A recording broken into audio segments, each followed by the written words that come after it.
class in the Army who earned many medals and awards while fighting in Iraq and Afghanistan. I'm very proud to call him my uncle, and today I would personally like to thank him for all his dedication and for protecting our country. Please help me welcome Sergeant First Class Chris Luke.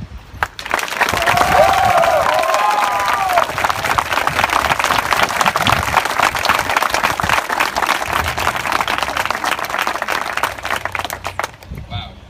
How am I going to talk all these kids singing? All these speeches. This is fabulous. I love it. Good afternoon, faculty, students, friends, and families of Richfield. I'm humbled and honored to be standing in front of you today. I would like to thank Tyler Berman. What a fabulous introduction. Make me more out than I really am.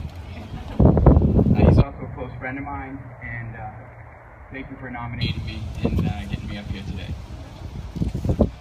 So as Tyler said, I am Sergeant First Class Willis. I've been serving in the Army for over 16 years.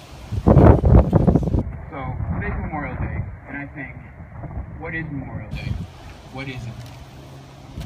It is a day to remember all those who gave the ultimate sacrifice and will never come home from war, but will always live in our hearts and our minds.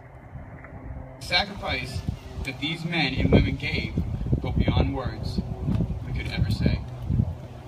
We stand here today to pay honor to their unwavering dedication to our nation.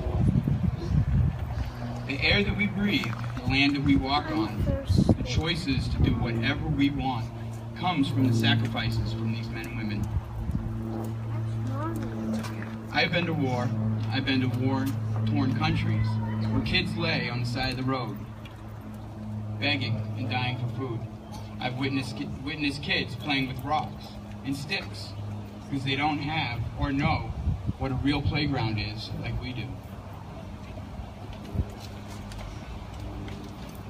Kids at young ages, they also have to make choices. Some choose to go into militia.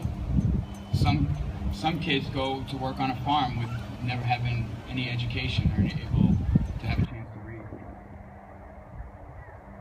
But all those things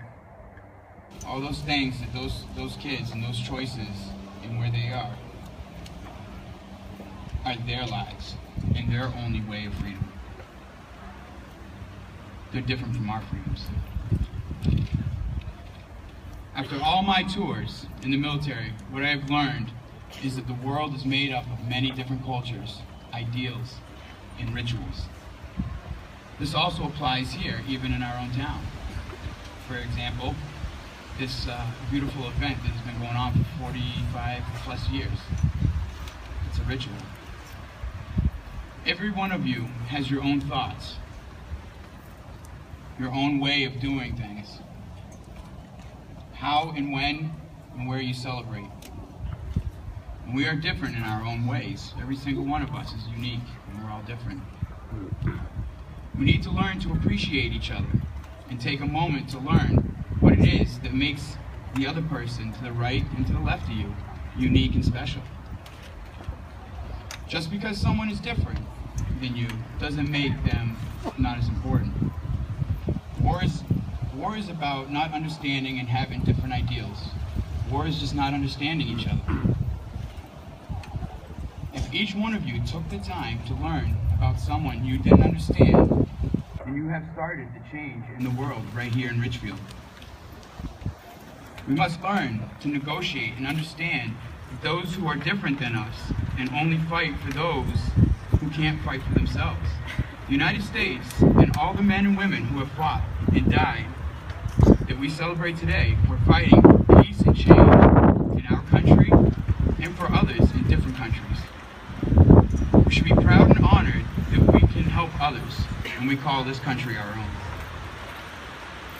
We can honor their memory by making change today. We can start by treating everyone equal and as friends, and less teasing and bullying. And in the Army, we live to protect others, defend those who can't defend themselves. We don't train just to fight in wars. We train to help others. I was deployed a few years back to New York to help dig out people out of their houses after Hurricane Sandy. I was giving to those who couldn't help themselves. I didn't know them, and they didn't know me. But acts of kindness changed their spirits and lives. I will leave you with this. We are lucky to live in a country that has freedoms that only live in the dreams of other kids and parents throughout the world. These freedoms are protected by the ones we celebrate today. So go forth today and the rest of your life. Take time to appreciate what you have and choose to understand others and not tease them, but because it's up to you and us to continue to honor our fallen. And I'll leave you with a quote from JFK. Never negotiate out of fear, but never fear to negotiate. Thank you.